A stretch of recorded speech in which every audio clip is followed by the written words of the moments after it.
Tervetuloa uudelle videolle. Tänään laitellaan A-frameen vähän aluskatetta. Pekka Pouta on luvannut, että tänään ei saada vettä, niin katsotaan pitääkö Pekan lupaus paikkansa. Ja ruvetaan repimään tuon aluskatteen. Tai tuo nykyinen pressu poikkeen, niin saadaan se aluskate tonne laitettua. Tänään aika viileä keli tänään versus sitä mitä on ollut, mutta eiköhän se tästä taas päivä lämpenee. Ja tässähän tää nyt näkyy, katsotaan vähän miltä tää näyttää. Ruvetaan repimään täältä pressut poikkeen päältä ja ruvetaan sitten nakuttaa uutta aluskatetta toiselle puolelle. Ruvetaan availemaan tosta pressua ja katsotaan vähän miten se on laitettu kiinni. Niin saatais sieltä ne irti. Aloitetaan vaikka tästä. Mennään täältä katkomaan nämä ja nythän meidän pitäisi sitten kaiken järjen mukaan saada tää säältä suojaa vähän paremmin. Tuo pressu on niin kärsinyt jo. Mennään tänne. Täällä ei olekaan enää mitään. Tähän lähtee täältä aika hyvin jo. Katsotaan täältä seuraavat paikat. Mistä se on kiinni? Katsotaan onko se täältä. Täältä ainakin. Noin. Ihmeen pitkään tää on tällä pelkällä pressusuojalla kestänytkin. On sinne ylös tullut toki jo jäljet reijät, mutta täältä nyt näkyy tätä mitä mä tein viimeksi. Viimeksi tähän sain silloin aikaisin vähän kesälomalla tehtyä. Otas täältä. Pitäisikö meidän sitten ruveta tökkimään sitä jollain tuolta alas, koska se ei täällä ihan itsestään se ei täällä tulla. Tai sitten täältä ylös. Katsotaan tuolta vielä tuo pois.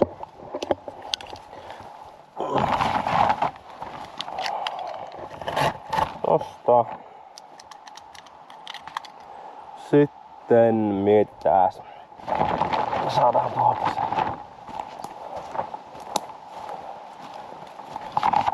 Missä se täällä? Joku lauta siinä on välissä. No niin, nyt on saatu nuo narut kaikki irti. Ruvetaan tökkimään tää vähän ylöspäin. Ajattelin tehdä sen nyt näin. Katsotaan miten tää tässä onnistuu yhdellä kädellä.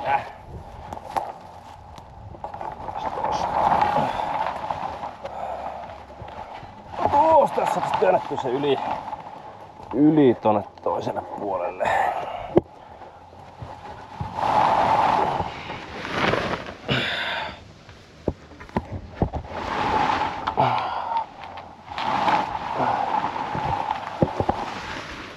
Saatu.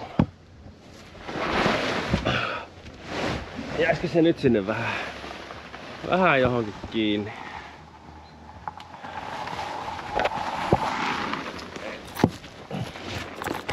Tällä semmoista.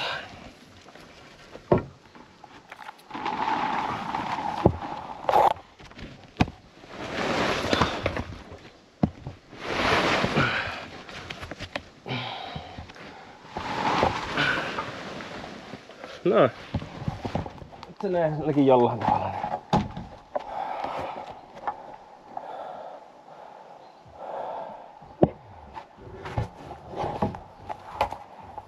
Voidaan melkein aloittaa tästä tekemään sille, että laitetaan ensin tänne alas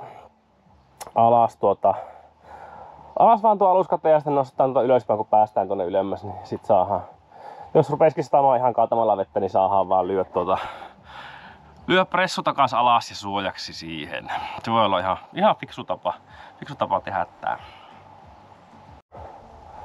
Otan tästä rullailemaan vaan sitten tätä auki ja huopanauloilla ajattelin sen laittaa tohon kiinni. Mulla ei oikein muutakaan semmoista järkevää oo ja vedetään hyvin aika pitkästi yli täältä, että sit kun peltikatta tähän laitetaan, niin varmasti tiputtaa sitten yli, koska mulla on yksi ylimääräinen rulla tuolla kokonaan vielä tavaraa, niin varmasti riittää ja ei jää siitä kiinni.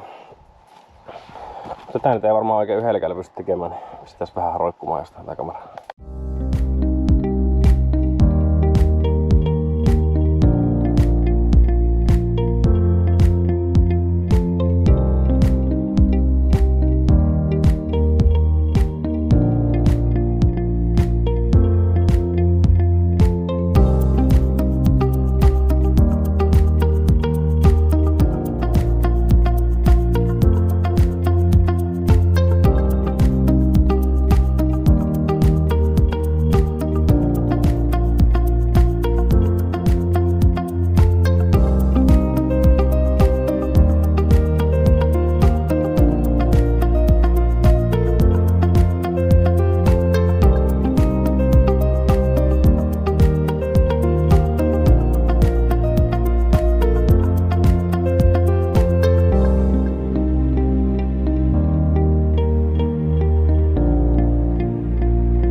Nyt meillä on ensimmäinen varmi laitettu tätä aluskatetta tähän ja napotellaan tuo toinen rivi vielä kiinni ja kolmas onkin sitten yltää tuonne huipulle ja yli tavallaan tuon reunan, niin sitten se saadaan tää aluskatehomma valmis. Laitellaan sitten vielä nuo listat siihen noitten tuolien päälle, niin saadaan ne sinne. Ja mä laitan jonkin verran limittäin, en tiedä mikä siinä on oikea sääntö, kommentoikaa alle jos tiedätte, mutta mä nyt laitoin sinisen merkkiin, niin se on varmaan aika hyvä. Ja tässähän tosiaan nyt ei sitten ihan niin tarkkaa ole, kun ei mikään oikea asurakennus tai mikään ole. Että kannattaa katsoa tätä muutenkin tätä hommaa vähän silleen niin kuin sormien välistä, koska tää ei ole mitenkään niin vakavalla mielellä ja muuten tehty, että tehdään mitä osataan ja sinne päin.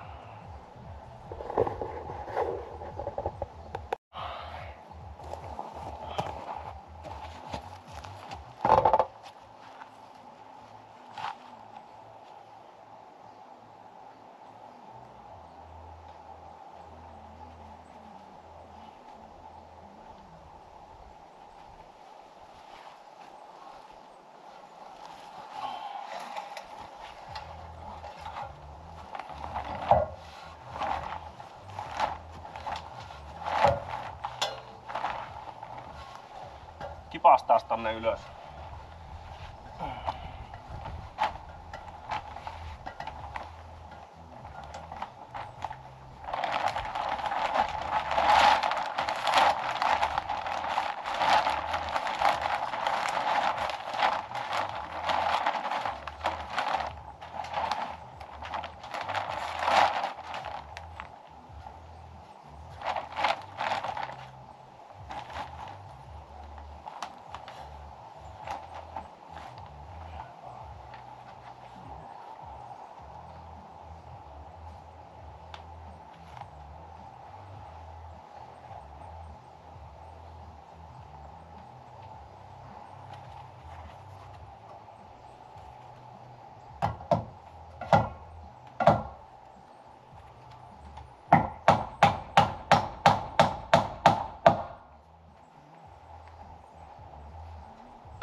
Pystyrimojen vaiheeseen on nyt päästy. Ruvetaan kiskottaa niitä vähän kiinni ja sit kun saadaan kiskottua ne pystyrimat kiinni, ruvetaan varmaan ensi viikon loppuna, jos saatais ensi viikon loppuna poikittaiset ja sitten ne pystyt valmiiksi. Sitten kattopeltejä.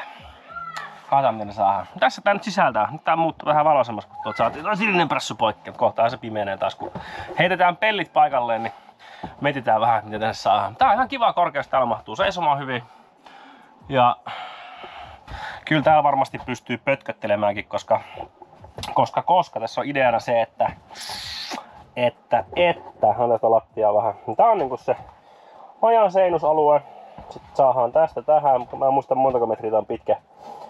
Ja tähän saadaan tämmönen pikku terassin pätkä, niin tehdään tähän tämmönen teranki erikseen just istumaan tässä. Vaikka se taas vettä, niin pitäisi pysyä suht kuivana.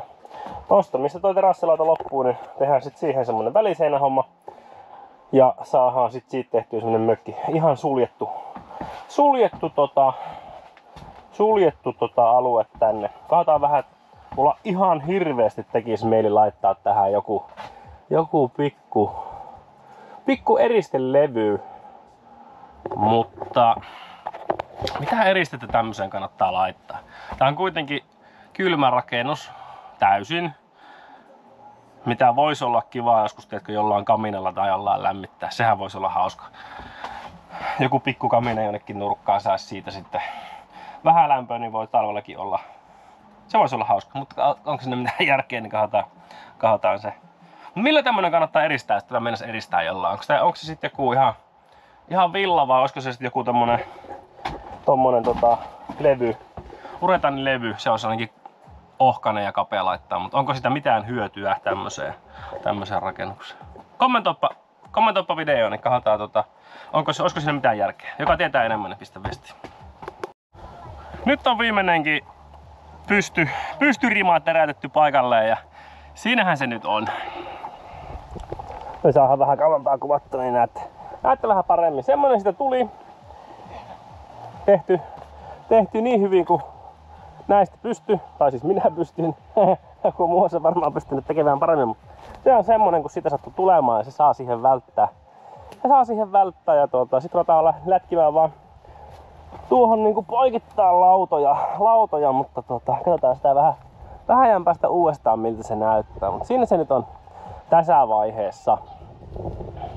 Saadaan kivemmin tehtyä noin yläreunoja noita rimojen kiinni, kun saadaan nuo poikittaiset lauvat, niin pystyy niitä pitkin kiipeämään tuonne ylös. Tikkailla tekeminen aina kyllä on sitten vähän mitä on. Mutta pakko ne jollain sinne jo saadaan. Tehdään melkein noista lauoista tikkaat, niin päästään sitten niitä pitkin kiipeämään ylös.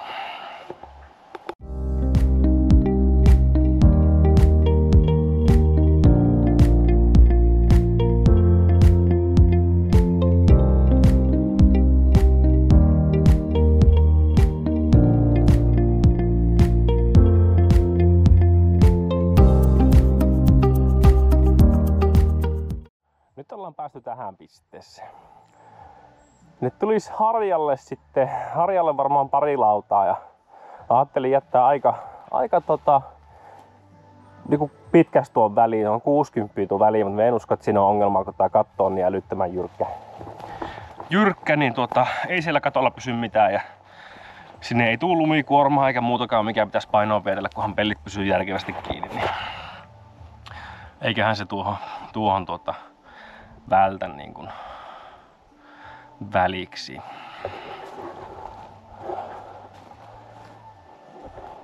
Lyödään sinne loput lauvat vielä kiinni ja tuonne ylös ja katsotaan sitten miten jatketaan sitten siitä.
Sitten olisi kattopeltäjän vuoro.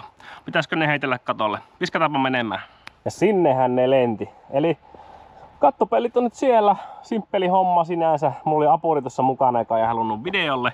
Niin ei kuvattu nyt sitä suoraan, mutta tää määrämittaisena 3,5 metrin pätkinä saatiin nostettua katolle ja ruuvilla kiinni.